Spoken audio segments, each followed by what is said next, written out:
25 aprile divisivo, 25 aprile festa nazionale riconosciuta da tutti, anche nella città di Bassano, medaglia d'oro al valor militare per la resistenza, 171 impiccati, 682 fucilati nei mesi dell'occupazione. È lecito domandarsi se potrà più la tradizione di una celebrazione comune o la strategia politica del momento, dove sulla scorta di quanto farà il ministro dell'Interno Salvini e i vertici della Lega, la sua presenza istituzionale mancherà agli appuntamenti ufficiali.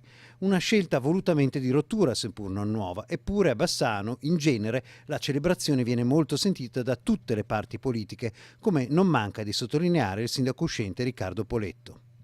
I leghisti di Bassano vengono il 25 aprile secondo lei? Ma io mi auguro per loro che vengano, perché mancare il 25 aprile, come anche il 2 giugno o il 4 novembre, significa non sapere cos'è l'Italia e la storia che ha fatto che il nostro paese sia quello che è. Il 25 aprile è la festa della liberazione, non è una festa di una parte piuttosto di un'altra, è la festa del paese che viene liberato grazie al contributo sensato degli alleati, ma grazie soprattutto alla lotta di liberazione che abbiamo fatto noi italiani da protagonisti.